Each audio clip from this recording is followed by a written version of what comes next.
ঘর আল্লাহ রাস্তা দিছে গুচ্ছগ্রাম হিসাব করিয়া আজকে প্রায় 25-30 বছর আমরা থাকতে আছি, কিন্তু কোনো সময় কোনো চাঁদাবাজ দেখিনি। এখন এই জায়গা বলে অন্য এক মাঝমের জায়গা দাবি করিয়া আমাদের খুব টর্চারিং, খুব ভয়াবহ, খুব হরানি করে। কিন্তু দেখেন এই যে কাগজ দিয়ে রাখছি 2-3 দিয়ে যে একটু গরুম এমন কোনো শৌখিন হেরা টাকা চাই, নগদ টাকা দিলে তো ঘরের কাজ করে তারুম নাইলে পারুম না। রাস্তার ভাষা ছিলাম স্যার, কারণ আমাকে দেখিয়া আমাদের এই জায়গায় বাংলাদেশ সরকার আমাকে জায়গা দিছে আজ 29 বছর। এর মধ্যে স্যার কোনো দল আমাকে কিচ্ছু বলে নাই। আর বিএমপি ক্ষমতা হওয়ার পরে কিচ্ছু আওয়ামী লীগের বলাবান ঢুকিয়া বিএমপির লগে আমাকে খুব অত্যাচার করে। এর ভিতরে তারা আমার সাদা চাইছে, চাওয়ার পরে রহিম পাড়ারি আমার ডাক্কা নিয়ে আমার পরিবারের কইলো খালা আপনার তো ঘরটা ফাঁস হয়েছে, একরে চান্দা না দিলে এরা ঘর তুলতে আপনারে দিব না, কিন্তু আপনার কাগজ ঠিক আছে। তখন আমার পরিবার কইলো বাবা আমি যদি চান্দা দেই আমার তো এরকম তৌফিক নেই। যাই কাশেমে এনে জানাইলো, জানার পরে একরে ডাকলো, এরা কাগজ লিয়া গেছে। এরা এ কাগজ এটা তো এই দাগের না, কয় স্যার কাগজ আমাগুলি বাইক। তখন টিএনউর বললো তাহলে এই কাগজ নিয়ে আপনারা পানি দিয়া খান। আমাদের বাংলাদেশ সরকার আমার ঘরে জায়গা 8% জায়গা দিয়ে ঘর দিছে, সেই ঘর আমরা যা বসবাস করতে আছি 28-29 বছর। এর মধ্যে আমার ঘরে কেউ বাধা দেয় না।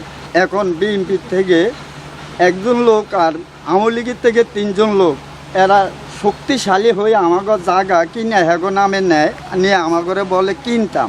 তা আমরা বলছি যে আমার ঘরে সরকার ঘর দিছে, আমরা সরকারি লোক ছাড়া এখান থেকে আমার ঘরে কেউ উঠাইতে পারবে না। জমি দিছে সরকার গুচ্ছগ্রাম, আমরা যে 30 বছর এখানে বসবাস করি, আমার ঘরে কেউ কিছু কয় না। এরা নতুন সাদাবাজি করিয়া আমার ঘরে ঘর চলতে দিতে আসে না। আমরা ভাত খাইতে অনেক কষ্ট, ওরা ভাত খাইতে ভাত পারি না।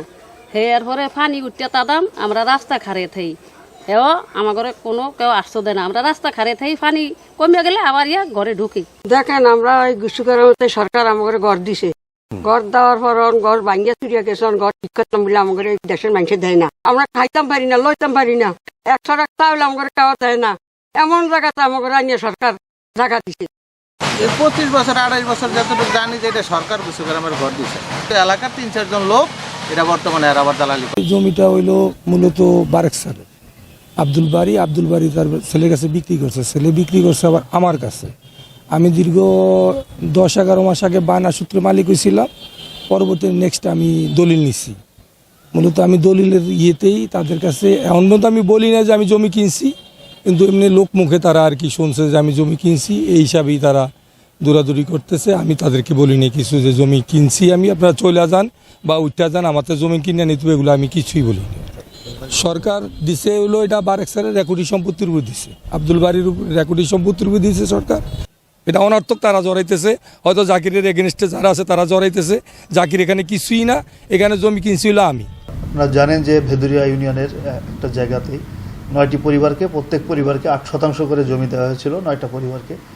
তারা দীর্ঘদিন বসবাস করে আসছে। এখন একটি পক্ষ দাবি করছে এটা জমিটি তাদের। তো আমরা এই বিষয়ে একটা অভিযোগ পেয়েছিলাম, অভিযোগ পেয়ে তাদেরকে 2 পক্ষকে ডেকে তাদেরকে এটা মাপজোকের পরামর্শ দিয়ে, এটা মাপজোকের পর্যায়ে আছে এখনও। মাপজোক করার পরে বিস্তারিত আমরা জানতে পারবো এবং এ বিষয়ে প্রয়োজনীয় যে পদক্ষেপ আছে আমরা সেটা গ্রহণ করব।